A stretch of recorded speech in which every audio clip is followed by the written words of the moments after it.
Streaming cyberspace into your place from New Smyrna Speedway, it's the Virtual Grip Network's Live as It Happens ninth round coverage of the Bootleg Racing League's late model Invitational Series. It's season 32. Yes, the carolers are wassailing, circumnavigating the neighborhood cul-de-sacs fearlessly and with cheer, traversing the lighted streets and the dimly lit alleys before risking life and limb, surmounting ice-top porches everywhere.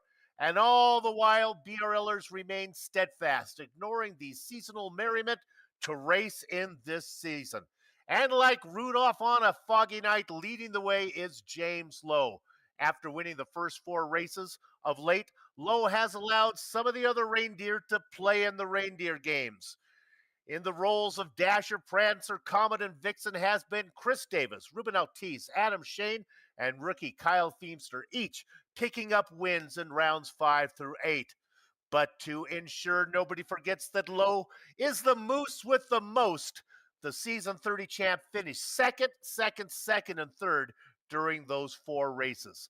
So pull the lever on the lazy boy and shout out with glee as James Lowe goes down in history, well on the way to becoming just the fourth multi-time late model champ, joining two-time champs Kenny Kibbe and Donnie Moore, and the Grinch who stole bootleg 18-time champion J.R. Shepard.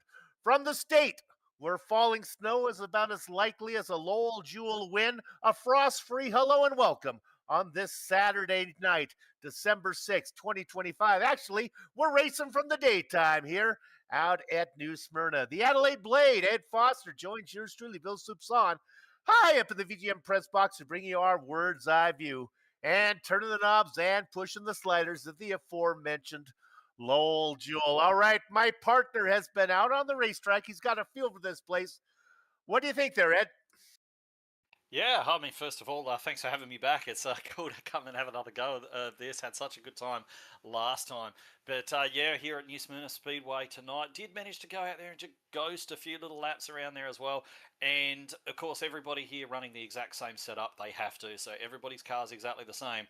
And what I was finding anyway is the car's a little bit tight on the way into the corner, but certainly if you get on that throttle nice and hard to try and get the car rotated through the center, they then find yourself a little bit loose coming off the turn. And just sort of watching a lot of the guys out there in practice at the moment, you can see a lot of guys spinning on the exit of turns down into that inside wall. And I think what they're doing is they're just sort of testing those limits to see what they can get away with, see how much drive they can actually take off the corner before it actually bites them. Now, that's going to be a really interesting point in this race as well, because generally speaking, guys, especially around a track like this with a little bit higher banking, the way that you generally start to work on getting a pass done on somebody is you actually start it on the exit of a corner. It's not like a dive bomb in under brakes, because there's not enough sort of speed differential between the maximum speed and the minimum speed to actually make that work. So a lot of the guys are going to be trying to jam on the throttle, really drive off the corner well, set up a move, go side by side with someone down the straightaway, and then complete the move on the inside.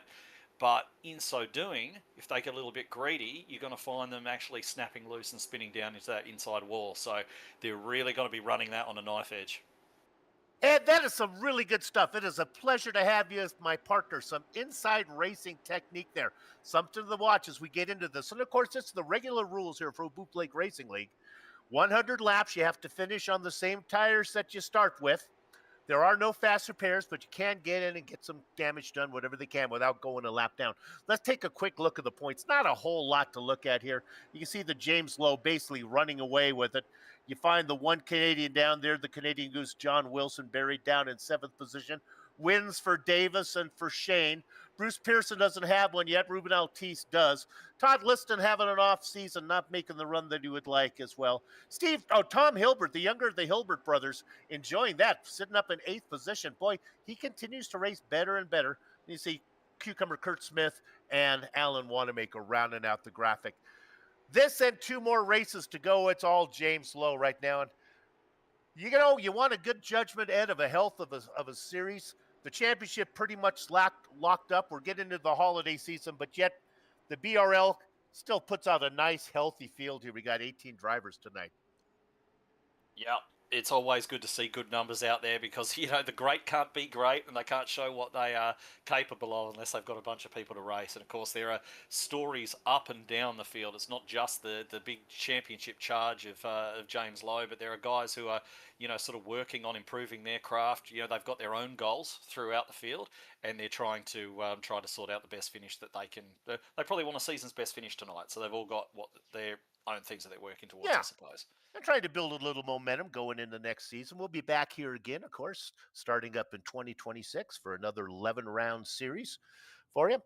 Now, the grid's going to be set not by qualifying. There is no qualifying in bootleg racing. Of course, veterans of this broadcast know that. What they do is they invert the top 13 from the previous race.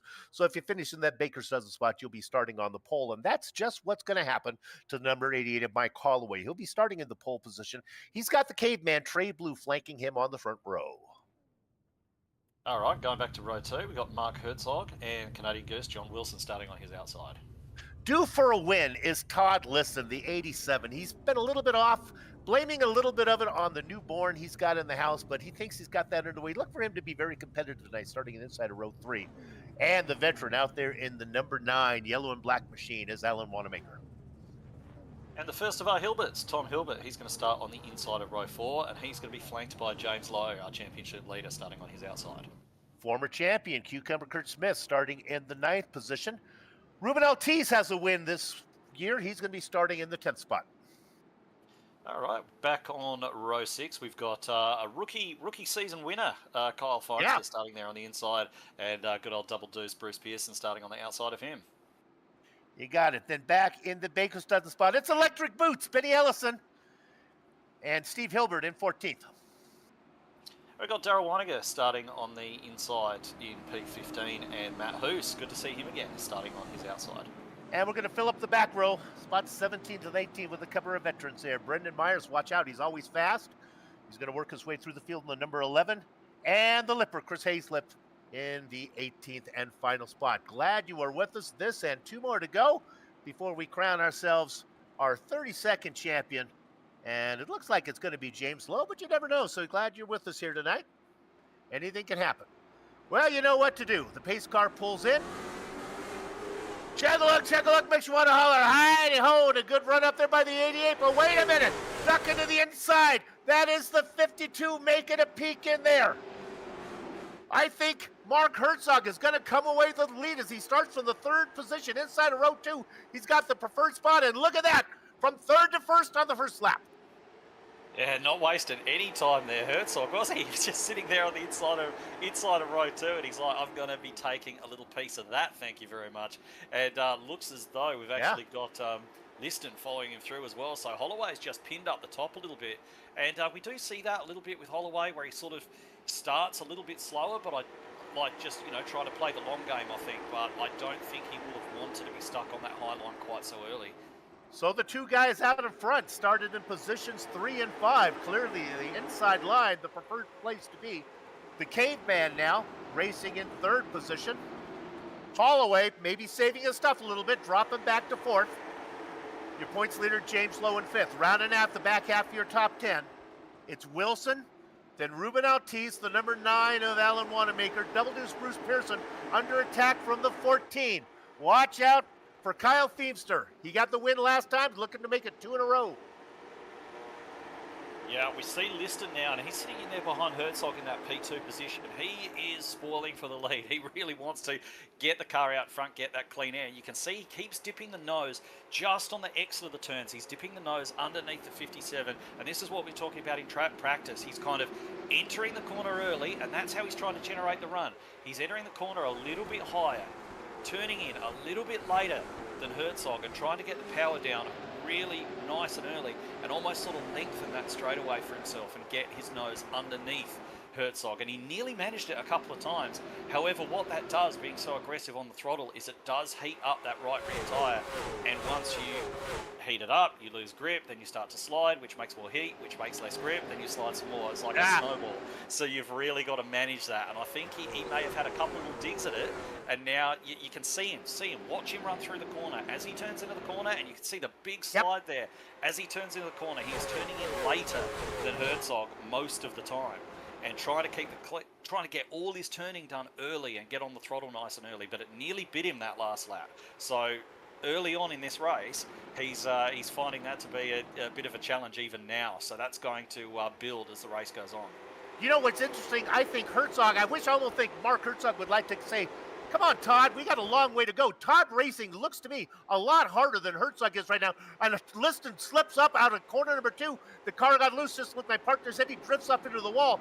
They are lined up behind him because I think Herzog might be just managing his stuff right now. And now Liston's tuck on the top side. The caveman, Trey Blue, gets underneath him. And look who's in number 3rd.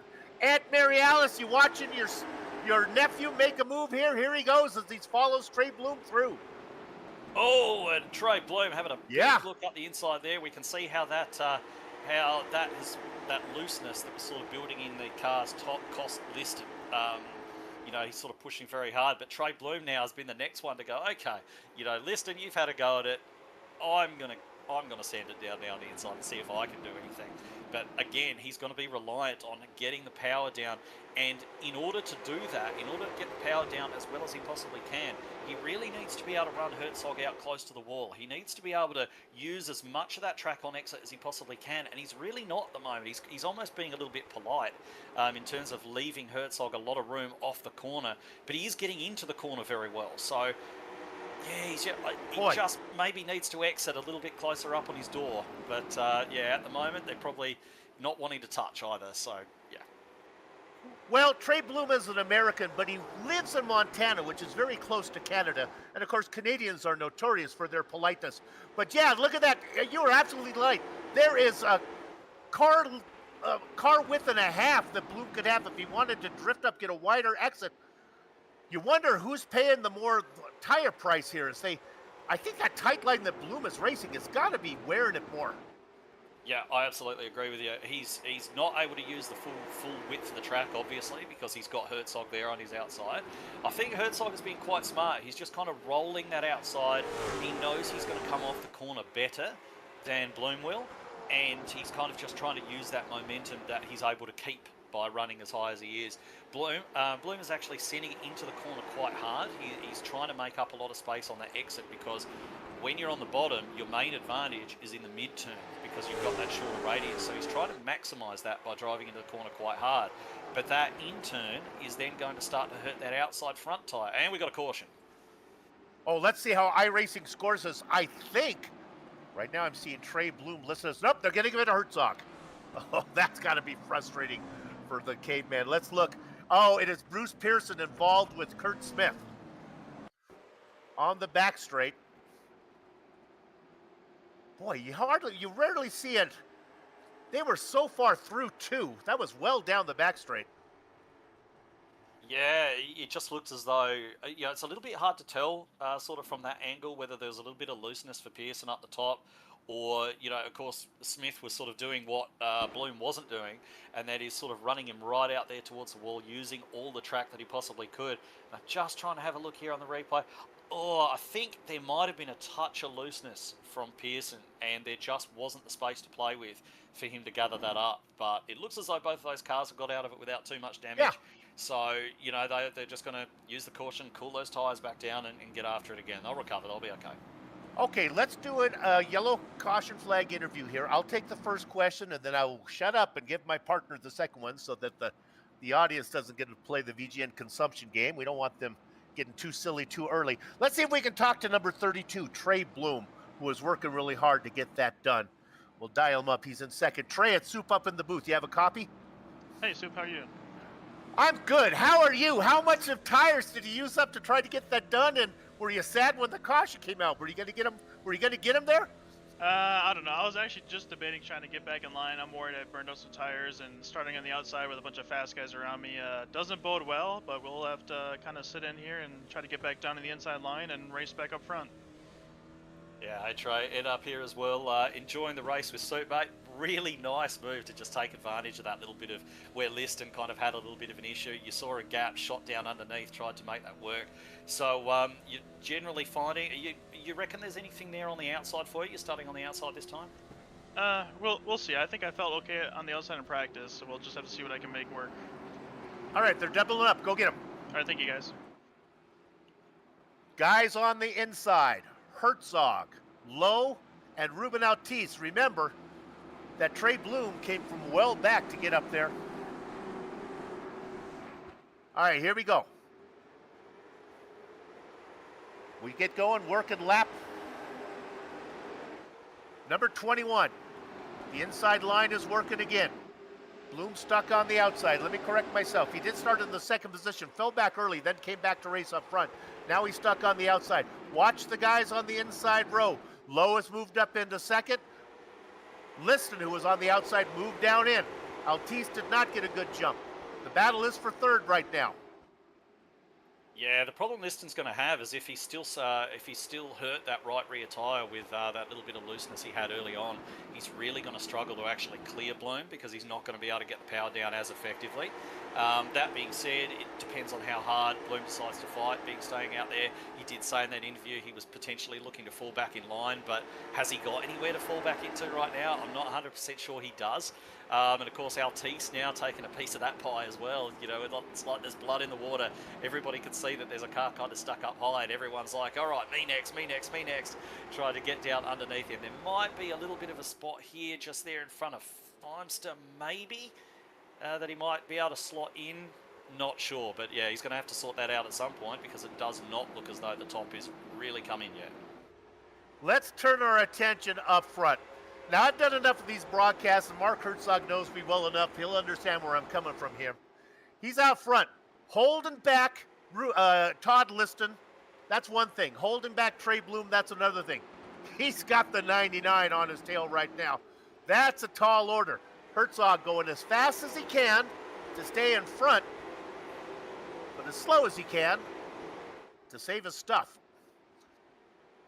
Yeah, and you can see, to tell you what, I was just watching Todd Liston while you were talking there, and he is not long for this world. He's really, really abusing those rear tyres, trying to get the run. But let's just have a look at James Lowe now, because he is starting to just apply that blowtorch to the back end of Herzog. And we can see he's applying the same technique we saw a little bit earlier on. He's turning in a little bit later, trying to get most of his turning done. He just gets the nose there this time as well. So let's see whether he's going to be able to make that work. No, he hasn't quite got the overlap yet, and he's just turning in, as we were saying before, a little bit later, trying to get his turning done early in the corner, get on the power, tuck down, and try and build that run to try and get underneath Herzog. We're only sort of just approaching lap 30 now, so we've still got a lot of racing left to go. And he'll know that. He's a pretty smart cookie, you know. He's going to manage that and manage his stuff, and if he can't attack to the end, if he doesn't think he can get by now, he's going to sit there, he's going to try and build an advantage, he's going to try and save that car, build a tyre advantage for the end of the race, and then just try and nip by and take that win. But at the moment, I think he's seriously thinking about taking that lead for himself. Are 1 and 2 the same feel as 3 and 4? Because looking at this, Lowe seems to be more effective getting a drive off of 2. Although he's always been on the inside, he has to try to finish the pass through 3 and 4. But are the corners the same? I'm not an expert around here, but they feel the same to me, but Lowe's a lot better than me, so maybe it's these nuances that I don't. So, at the moment, whatever he's doing seems to be working. It looks as though he's probably the fastest car on the track at the minute without, of course, going back and looking through the entire field. And we've got Liston and Altice. They're having a little bit of a squabble over third. Liston still really does appear to be, and only he would really know being in that car himself, but looking at it from the outside, he really does seem to be putting a lot of energy through that rear tyre, and he's sort of fighting the loose and catching it. But how long is he going to be able to fight that before the car just goes, no, mate, I've had enough of you, mate? Like, he's getting it down there on the apron as well, which also makes the car rotate, so it's going to be even worse for those tyres. It looks as though doing that has checked him up just enough that Altice has nearly got him clear. And he has, yeah, the 70 there. And just as we say that, Lowe has now built enough of a run. He's going to have another look. Oh, he really sticks it in there underneath Herzog. Gets a little bit of a slide on, has to catch it, catches it beautifully. And these two are going to continue on. But how hard does Herzog fight this? It looks as though he is not keen to give up that lead at all. Yeah. Lowe really good through 1 and 2, and he got a great run last time out. Not as good through 3 and 4, though. He has a good exit here. Look at the momentum on the top side. Herzog just pinning him down. This is not what James wants to do. This is killing him. He's got to either get this done or give it up, I would think. Yeah, when you're on a certain line, you've just got to know where your strengths are and play to those strengths. I mean, these guys have been doing this long enough to know that when you're on the bottom, corner entry and corner centre is where your advantage is. However, corner exit and straightaways are where your advantage is when you're running on the top. So you've got to drive in such a way to actually make sure that you're keeping those advantages and you're giving the other, when you've got the other advantage, you're trying to give the other guy as much pain possible, making it as hard as you can for him, as Lowe actually gets that move done now, slots in first place. But yeah, that's what it's a battle of when you're running side by side, just maximising the places where you know you're going to be strong. I could see through 3 and 4 that time that Herzog drifted up, didn't stay down in the second lane, drifted up and did not get the bite off of 4. Lowe gets it done. Boy, there is a lot of experience up there in the front 3 BRL. James Lowe, Mark Herzog, and Ruben Altice. Oh, let's throw in there Todd Liston as well. Nobody's raced more laps than the 87. The Canadian Goose back in 5th. Now, a little difference what I noticed. When Herzog was leading, it was a train. Let's see what James Lowe does. He's not scared to open up a little bit of a gap. Well, that being said, Liston looking in on 3rd. Yeah, it looks like these two are going to go at it again, and that was just brought on. I just happened to be looking at Altice at the time, and he had a little bit of wobble in the mid corner. So I think what he's actually just trying to do is he was potentially just looking for a little bit too much speed, being a little bit greedy through the mid turn. The car got a little bit loose, and that was all it needed to just make him lose enough momentum for Liston to get underneath him. He's fighting it though, isn't he? You know, and you see both of them getting loose. Liston got loose underneath him. A little bit of a wall rub there for Altice. And, you know, far from just losing a position to Liston, it looks as though Wilson's now going to get underneath him and have a go at doing the same thing. And Altice gets right up the track. I'm not sure if he got a little bit... I think what he's actually doing is trying to essentially move what you're trying to do, taking that wider entry, but he was trying to do it by just resetting that entire thing a little bit further on the track. And you can see Wilson there trying to get the power down on the narrow line, and now he's struggling with that loose off the turn as well. Loses a bit of momentum of his own, comes really, really close to contact there, and now Wilson's going to have Feinster to deal with as well. And just behind these guys, I want to talk about a guy who's having a good run. Daryl Cheesen-Weinecker in the number 15 is up 8 spots. He's ahead of Trey Bloom, who has fallen to the caboose of this train. He's got the rookie in front of him, the 14 of Kyle Feemster, coming off that win. Watch out for the 14 and 15. Hard to tell how fast they really are. Meanwhile, we talked about what would happen when James Lowe gets to the front. Good night, Nurse. He's got himself a 20-car length lead on Herzog. Yeah, I mean, he was fast in practice. He had about a 10th and a half on everybody looking at the practice time. So not surprised to see him taking off, especially given the fact that he's got that advantage of, you know, clean air on the nose of the car. He can just manage things as he sees fit. So you put those two things together and he's going to be extending that lead. I wonder if there's going to come a point, though, where he starts to think to himself, you know what, I've probably extended out far enough. I don't want to use any more tyre driving out even further. So I'm just going to hold those guys behind at a bit of arm's length and sort of save my stuff in case there's a caution later on, because you know what it's like in oval racing. You get right out there in front, caution comes out, and everything that you've worked for and burned a whole lot of rubber and tyre for is just all gone. It evaporates. So we'll see what he does. We'll see if he keeps pulling out, or whether he just cools it off a little bit.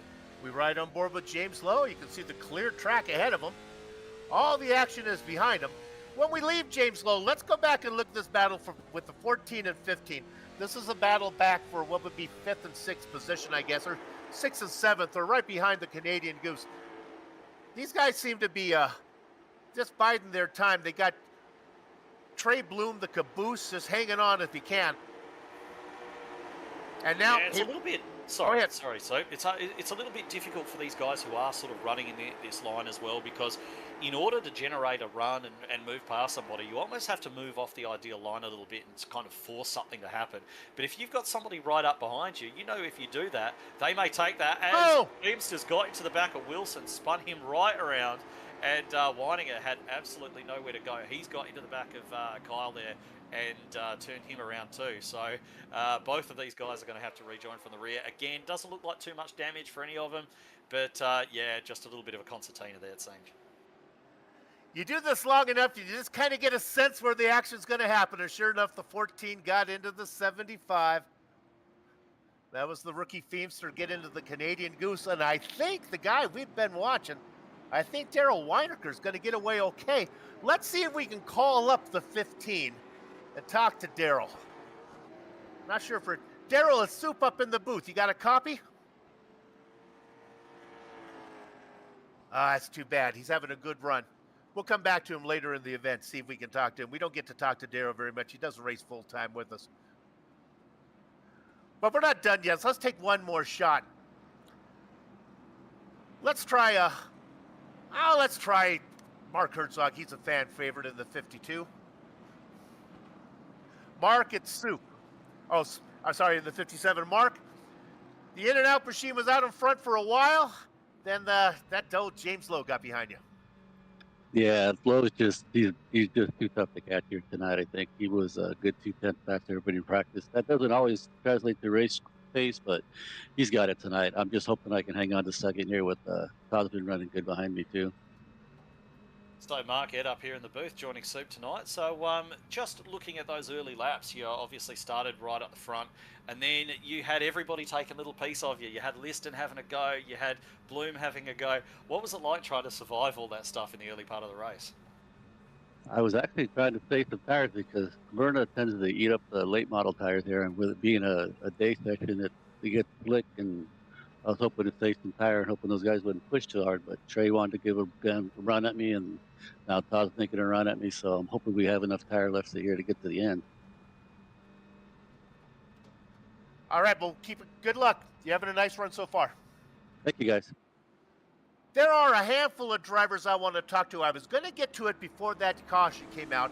They were not in the front pack. They were back there kind of playing possum. It starts with Kurt Smith, and then you got Brendan Myers, Electric Boots, Benny Ellison, and Matt Hoos in the 21, who's of course a veteran. These guys were not racing with the front guys. I think they were just really, really concentrating on saving their stuff. And now maybe they're in the position with this caution flag, they can start to make a move. Watch out for Smith. He's on the inside line, starting 4 back. Here we go. Good jump from Lowe. Go ahead. Yeah, that was a great jump there from Lowe, as you say, and exactly the start I expected to see from Liston. I expected him to try and dip the nose underneath Herzog, and equally I expected Herzog to sort of be expecting that, which it seemed like he very much was, and he's managed to tuck in now behind Lowe. Just having a look back, the guy you're just talking about, Kurt Smith, got another caution actually, so we'll deal with that. Oh, this is Wanamaker in the 9, got into it with the 25 of Tom Hilbert.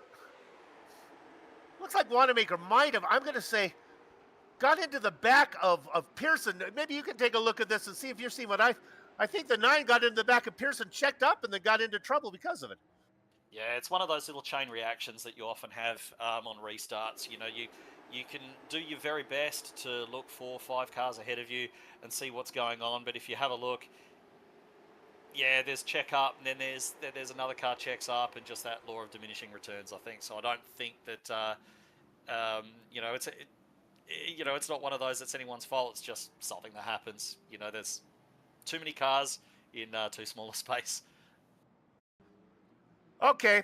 Well, now we get an opportunity to talk to one of those handful of drivers that I thought might have a run. We don't get to talk to him very much, so when he does show up, it's always a good interviewer. Let's pull up the number 21. The Milkman, Matt Hoos. Matt, it's Soup up here in the booth. How you doing? I'm doing all right. All right, we noticed you were in the back. You just kind of biding your time. We thought maybe you have something if a yellow came late. Well, here's your yellow. You got halfway, just a little bit over halfway. You got anything for these guys? I believe I do. Partner? Yeah, so great to see you again, Matt, Ed up here in the booth with Soup tonight. So started back in the 16th spot, running P9 at the moment. How has your race played out so far? What's been the approach that you've taken in these early laps, and are you going to start dropping the hammer now in the second half? Well, I'm not quite ready to go yet, but no, I'm just out here, I just get to race once in a while, and I know these guys are racing for points, so just trying to be careful and, have fun at the same time. All right, they're doubling up. Quick question. How's married life treating you? It's all right. Oh, is it official? Did you tie the knot? Not yet, almost. Oh, So. don't lie to me. All right, go get him, man. And Lil Jewel from the director's chair says, go get him, teammate. Starting 5th on the inside is Matt Hoos. Ask him how they're buried away. life. He has not gotten buried yet. Low out in front. All right, look at the battle for second, partner. Yeah, battle for second, that one we've seen so many times so far, Liston v Herzog, and it looks as though, it's kind of resolved in the same way so far. Liston still just trying to poke the nose a little bit, just having a look at Herzog. He doesn't look like he's potentially pushing as hard as he was running earlier in the race, but this is something that I was sort of halfway through talking about before that caution came out, is when you are trying to generate runs and look at lines and trying to generate something past the car in front of you, if you've got a car right up behind you, you're almost kind of worried that doing that is going to almost give an invitation for the guy behind to overtake you. It happens so many times when you're working on getting past somebody else, and the guy behind you just goes, okay, you're entering a little bit wide there, I'm going to stick my nose down, and before long you're stuck on the outside and hemorrhaging positions like nobody's business. So it can almost discourage you from having a go if you've got somebody right up behind you. And so soon after this restart, with everybody running in a big long line like this, it can be difficult to know when to make that move. So that's another thing these guys are going to have to be sort of thinking about, especially given the fact that we're just under 40 laps to go right now. You got a little extra change in your pocket and you can get to the props window, go ahead, put some money down on the 15 of Daryl Weinerker to podium. Man, he looks very good, racing back there in 5th position right now. Other guys to watch, Smith in the 6, the 11 of Myers, Holloway, who started up front, back in 9th position right now. Don't know if he has anything. And then Matt Hoos, who we just talked to. Matt, if you got something, it's time to start moving now. Yeah, I mean, he seemed fairly calm about the whole situation, didn't he, when we spoke to him? So, he's definitely got a plan. Just having a look back at I guess Herzog leading really the lead pack when you take James Lowe out of the equation. And you can see Liston, he's still sticking to that same technique that he was running early on in the race, generating that run with the late turn in early on the power, and then getting the nose underneath Herzog, which is exactly what he's done here. And he's almost there. He's been almost there a few times. He just can't seem to quite get the power down as he bumps off the wall. That's going to cost him a little bit. But he just can't seem to get enough of the power down to really stick that move and make it happen. And just while I'm saying that, your pick, Daryl Weininger in the 15, he's starting to take a little bit of a move to the inside of Altice. He's not quite there. He's nearly there. But he looked as though he was actually going to be able to stick a little bit longer on the inside there, but he didn't quite get it done. And now Altice seems to be wise to it, and he's cut right down to the bottom to cover off any chance of that type of move. And he nearly, in turn, had a chance to have a go at Liston, who lost a little bit of momentum himself. So everything that's going on out there at the moment seems to be, there's a chain reaction. One guy does one thing, somebody does something else. That opens a gap for somebody else where they just happen to have a little bit of momentum. They're like, yeah, I'll take a piece of that, stick their nose down the inside, and then they try and make that work. It's almost difficult to know where to look right now. Who's going to be competitive? And based on how hard I've seen them race, Herzog and Liston have really been going at it. They spent more laps racing hard than the other guys. I think Altice has made a point to stay away from those battles. And I think Weinerker as well got into a little bit of a nose damage there with the incident in front of him. Trey Bloom has raced hard. I'm sure how much he has left. And then there's the guys that I keep waiting, the 6, the 11 back there. If they have anything, they have a reputation for being quick. And I'll tell you, Kurt Smith, I'm not falling for it this time. He just seems to podium, and you say, how does he get there? Well, I'm on you this time, Kurt. I see you right now. You're in 7th. We'll watch you. We will not be surprised if you get to that top 3 spot. Yeah, they're just kind of separated a little bit by a couple of car legs, aren't they, from the back of Bloom. But just when we sort of picked them up, it looked as though, Myers was sort of having a look at Smith, so they don't appear to be working together at all to try and bridge this gap. They seem to be fighting each other as much as they're fighting everybody else. And just sort of looking now up the front of what is now a very long train of cars. It comprises almost the entire rest of the field. And it looks as though Herzog may just be struggling for a little bit of grip I'm just trying to see exactly where he's struggling, but he seems to be struggling for a little bit of outright pace. He looks like the cork in the bottle at the moment.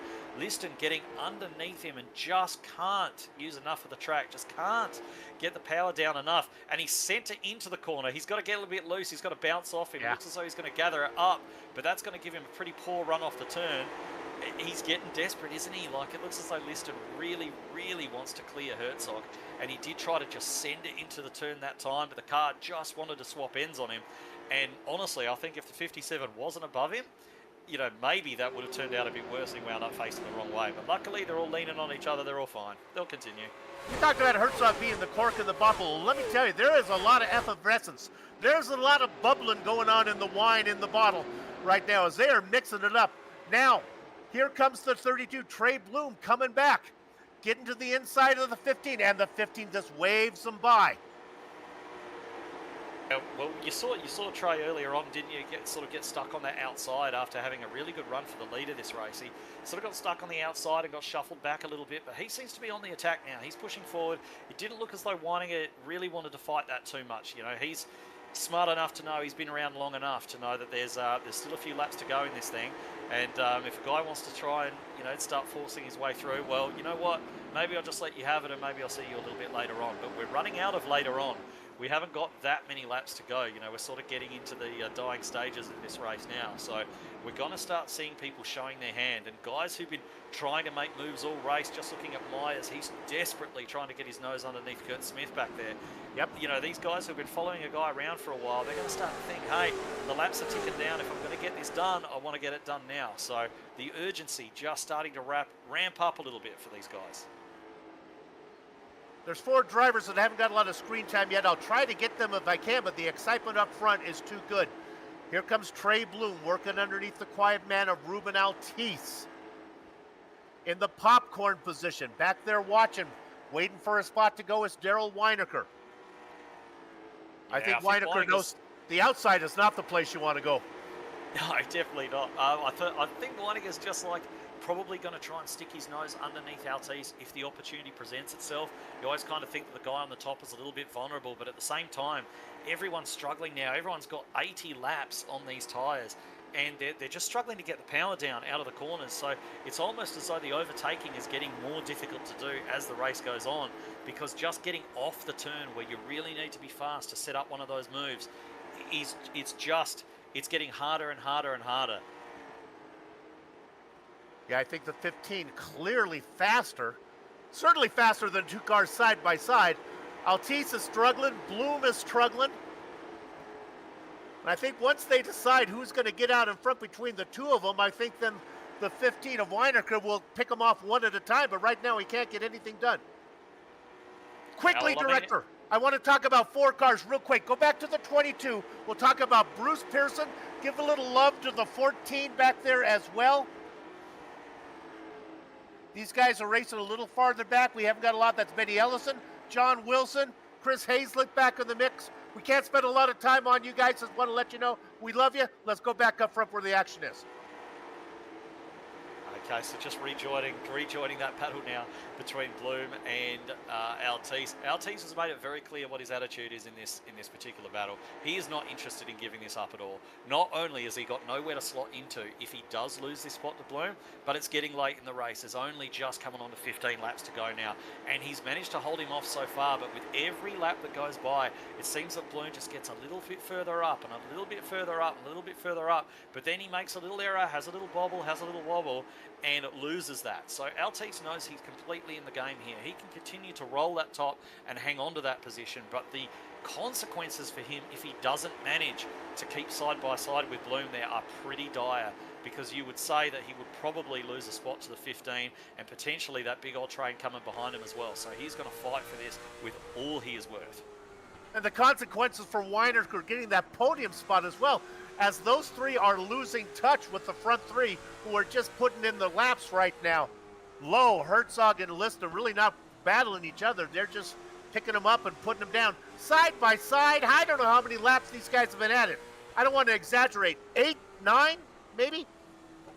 Yeah, I think it's a lot. And Bloom's starting to get a little bit, I think, frustrated just with the fact that he can't can't make that clearance down there on the bottom, and he started to send it harder into the turns. Now, what that's actually going to do, it's great in the first instance if you can actually maintain that speed and roll the bottom, but what usually happens is you send it into the corner hard, you slide up a little bit, then you give yourself a bit more turning to do a little bit later in the corner, and you actually don't maintain that mid-corner speed as much as if you'd been a bit gentler on the way in.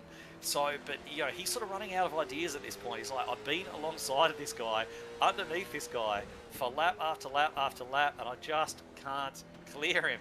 So he's just trying things different, but yeah, I think he's going to need to be careful, because if you send it into the corner too hard, we got caution. Well, that might be just the caution that some of these guys are needed. I believe it involves the 14.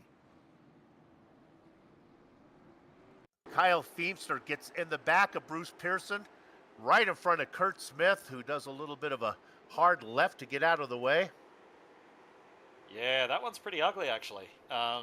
You know, just sort of looking at that, it's messed up a few cars in it. Unfortunately, Kurt Smith, who was having a really good night, he seems to be down in there as well. I'm not... Okay, he was behind them at the time, so... Yeah, it looks as though these boys were getting their elbows out a little bit. They, you know, it looks like they may have had a little bit of contact down the straightaway there. And, yeah, they were certainly racing for sheep stations at that point. So, I think, you know... Yeah, it was a little ugly, so we'll leave it at that. Well, let's try the 11 of Brendan Myers. I think he's going to get an inside spot. Brendan, it's Soup in the booth. You have a copy? Hey, Soup, how's it going? We've been watching it. We keep thinking it's time. I keep waiting for you to say it's time to get going, and you haven't yet. You got anything for these guys in these last 7 or 8 laps? Yeah, we'll see. I've been trying to keep the tires happy, and it seems like the only way I've been able to pass anyone is just staying close and waiting for someone to make a mistake. It's so easy to lose the back end. If you stay close to someone, they'll eventually do it, and so that's how it's worked to pass so far. So maybe I can get a couple more. Brennan, Ed up here in the booth as well. Just having a look at some of these guys, you touched on it, how loose the car's appearing to be getting, especially off the turn. Is it really as difficult as it looks to sort of generate those runs off the turn at the moment? Because it looks like it's getting really hard for a few of the guys out there. Yeah, even if you think your tires are in a good spot and you can maybe get after it a little bit, and as soon as you do, your back end just goes right around. So, yeah, it's pretty difficult. All right, you got a handful of laps. Go get them. Thanks, guys. All right, now I know what the viewers are thinking right now. They're thinking, Soup, you got 7 laps to go, 6 laps to go. Why would you do an interview with somebody who's back in the pack in 7th position? Why wouldn't you interview somebody up front? Well, you just got to trust the instincts of your lead commentator. I've been doing this long enough. I'll tell you right now, if James Lowe doesn't get the jump and run home with this thing, well, I'll eat my shoe. Actually, it's a slipper here tonight, but that's probably easier on the digestion. All right, here we go. There's the jump. Ant Marialis, he's got the lead. He's got to do laps 95, 96, 97, 98, 99, and 100. 24 corners between James Lowe and a win. Mark Herzog in the in-out machine, trying to prove your lead commentator wrong. See if he has anything for the 99. Ruben Altice working on the outside of Todd Liston, looking for that podium. I tell you what, Herzog was absolutely keen to make sure he got away from the outside of the front row there. He absolutely ripped the top and came flying down in front of Altice and Liston and almost generated a run at Lowe. I thought he was going to peek his nose down underneath him for a second, but he looks to be, you know, with only a couple of laps to go, he is giving it absolutely everything that he has right now. There's no point saving the tyres, so he is really, really stuck to the back of that 99 as best as he possibly can. It doesn't look at the moment as though he's going to have anything to fight with, to actually take that 99 on with, but if he's got anything, you can guarantee he's going to be using it. The slipper's going to stay on the foot. Working laps number 98. Coming from the back, Holloway getting underneath the driver we just talked to. The 88 has nothing for the 11, the momentum on the outside. Ruben Altice has made it into the podium spot. Herzog begins to lose touch with Lowe. Listen, just watching follow the back board. in the back. Go ahead. Yeah, just watching back in the back. I apologise. So many guys, they're just sort of, they've got almost nothing left to fight with at this point. The race is nearly over. It's the white flag lap. Lowe looks to have it absolutely buttoned up at the moment, but there's still some doubt over the positions a little bit further back. Lowe is fighting with Liston. Got Weiniger in there as well, but their tyres are done. They've got nothing left to fight with. And as he comes out of the final turn, James Lowe is going to take this one. Was there ever any doubt after he took the lead just before the halfway mark, I think it was. But yeah, they're all coming across the line, and who knows who finished where. We're going to have to dissect this one. He won the first 4 races. He took off 4 races to let some other people have a little fun. Race number 9, he comes back to pick up his 5th win of the season, well on the way to his 2nd championship. It's the number 99 of James Lowe. Mark Herzog, who led 34 laps, will come home in 2nd. And then Ruben Altice, the quiet man, will get an interview. Always fun.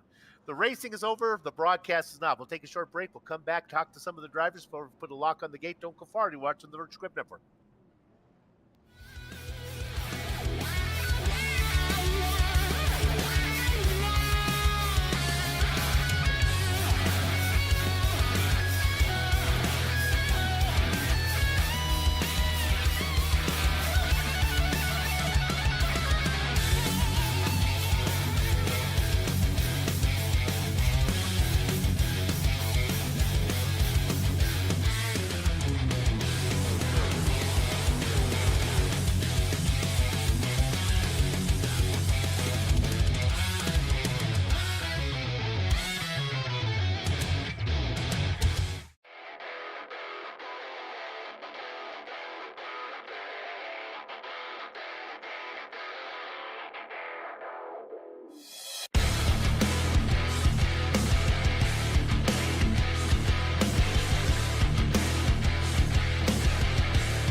Welcome back to New Smyrna Speedway and the Virtual Grip Network's Live as It Happens. It's the 9th round coverage of the Bootleg Racing League's Late Model Invitational Series. You know, we've done this 31 times. This is our 32nd time. 33 starting up in 2026. You don't want to miss that one. This is a great series, and we have covered it for so many seasons. And with that, let's go ahead and give you the finishing order right now. I'll take the top 10. Well, he led 65 laps, started in 8th, got to the front, and nobody was able to get around him. He picks up his 5th win of the season, well on the way to his 2nd championship. We're talking about James Lowe. Mark Herzog in the 57 in-and-out machine will come home in 2nd. He led 34 laps. Ruben Ortiz was able to sneak into 3rd position with a handful of laps to go. We'll get to talk to the quiet man in our post-race interviews. Todd Liston and Trey Bloom come home 4th and 5th after starting 5th and 2nd. Back half of your top 10. Well, we thought that Daryl Weinecker might be able to get there. He couldn't. He'll have to settle for a 6th. He finishes ahead of Brendan Myers and Mike Holloway. Still single is Matt Hoos. Ladies, he hasn't tied the knot yet, so if you want to get him, better get him quick. And rounding out your top 10, it's the Canadian Goose, John Wilson. Okay, and looking back in P11, he started 11th, he finished 11th, which sounds kind of boring, but his race was far from uneventful, Kyle Feimster. Then we got Chris Hazley at P, just had a bit of a quiet night, didn't he? Move from 18th, just quietly up to 12th. Very satisfying night for him, I'm sure. And then we got the Hilberts, Tom beating out Steve in 13th and 14th. Then we got Benny Ellison. We saw him sort of running a little bit better than that, sort of a little bit earlier on, but he fell to 15th, and he was the last car on the lead lap. And then we've got the guys who were involved in that last wreck, or a couple of wrecks throughout the night. Wanamaker, Smith, and Pearson all finishing 1 lap off the pace. With that said, let's go ahead and talk to our race winner, James Lowe, who was able to get out in front around Mark Herzog. And once he got there, he was able to stay there. Talk to the number 99 here in just a second. We'll bring in James. Of course, he picks up his 5th win. James, there you go. You got a copy? Yeah, I got you. All right, I want to go right to the pass on Herzog. It took you a while to settle up. One of the questions I had when we were talking to my partner up here, Ed Foster, working with me tonight, it seems like you were more effective off of 2 than you were off of 4. Am I reading it right? Please tell me if I'm not seeing it the right way. Yeah, that's probably the case. It gets a little tight over there in 2. So if you're on the outside, it gets really tight. That wall comes at you fast. But off 4, I was just trying not to get too loose coming off the corner, and it was real easy to do. So I was just taking it real easy through there. But yeah, we finally got the pass done. When you're on the inside and you're struggling, you're going side by side for 2, 3, 4, 5 laps. Does it ever get to a time where you say, I'm asking you personally, have you ever said, you know what? I'm just using up too much tire to get this done. Let's just wait and try it again. Or once you're there, are you usually committed to see how it turns out? It kind of depends on the track. Here, once you get up under somebody, you need to try to make it work. Because following somebody and just heats everything up, heats up the brakes and your tires, and it's just really not too good. So if you can make the pass, you got to go make it. And with Mark being out there, I knew he was going to race extremely clean, and he fought me hard, and I finally was able to get it done and get a gap there. All right, I'll get you out of here on this question. Where do you live? What's your hometown that you're racing out of? Elizabeth City, North Carolina. Okay. Are the lights up on the streets yet? Are the neighbors putting them up yet, or is it still dark?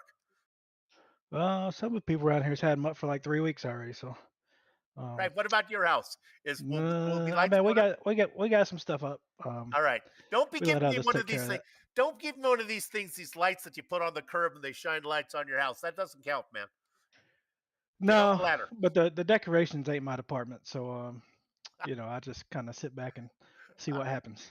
Well, we know what your job is. It's winning time for you. Congratulations on the win, buddy. We'll see you down the road. I appreciate it. I'd like to thank my Aunt Mary Alice for coming out and watching, and you guys for broadcasting. You always put on a great broadcast, and Lowell for letting me run this thing. All right. Good job. We'll see you down the road. Good luck. Your winner tonight, 5-time winner this season, going to be a 2-time champion soon. We're talking to James Lowe. Partner, who you got? All right, so we're here with tonight's 2nd place finisher, Mark Herzog. Early leader, ended up in P2. And Mark, I want to start at the end of the race, actually, and that last restart in particular. How keen were you not to let Liston get underneath you? Because we'd seen him take a few nibbles at you a few times, and we all know how hard it is starting on the outside row, leading that outside row, and how hard it is to make sure that the guy down on the inside doesn't get a good run on you. But you've kind of just sent it up high into turn 1 and 2 and then just slice down. I think may have been your most aggressive move of the night. Just talk us through that. Yeah, I actually got a good restart, and I figure I got to stay high just because I know Todd's going to be there if I don't want to come across his nose. And I was surprised I got a good entry, and the middle was good, and I really got a good throttle off, and I got close to James, and then I thought, oh, maybe if I can get him in 2 laps, I might be able to, but no, I couldn't get James, and then Todd had to fight with Ruben there, and I think Ruben got by him, so that saved me from having to really worry about second place. All right. So just now looking at the sort of the race as a whole, you ran up front pretty much the entire night. You know, I don't think you were ever outside of the top 3 places.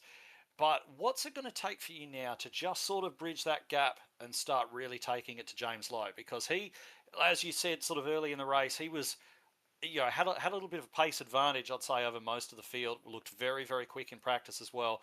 And certainly it looked at the end of the race as though you were charging pretty hard. You may have had something there for him.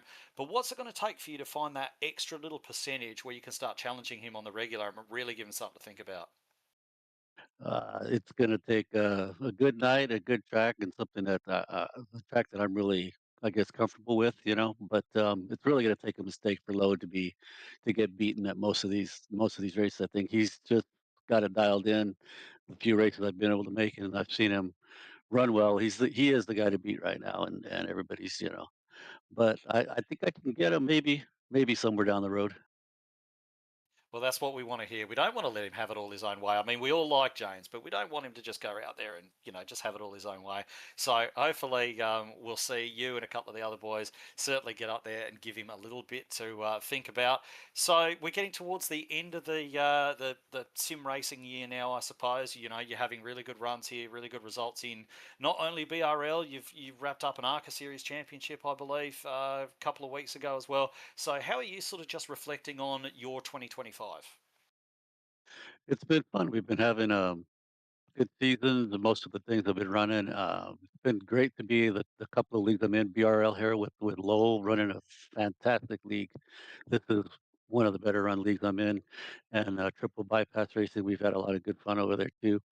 Um, I'm just hoping to continue this forward and maybe hopefully be able to make more of these late model races because it just doesn't sometimes fit my schedule. But I really love running with these guys. Lowell and puts on a great show here, and all the guys here are really good racers and clean, and everybody gets along. And it's really fun, a lot of fun. And then BGN does a really nice broadcast for everybody. Course, we always love getting our props as well. So thank you very much for that. But yeah, always great to see you, mate. When you do get a chance to come out here and race, and I hope to see you. Hope to see you again before the season wraps up completely. So that is your second place finisher, everyone. Mark Herzog, and who you got down there in P3, Soup? Yeah, talk to Ruben Ortiz, the quiet man, just to drill down a little bit on your last question there. You know, Mark, you've raced a long time. You've built up a reputation, I think, of being a clean driver. I think you got it in the bank if you want to turn James Lowe one of these times. I think that's fine.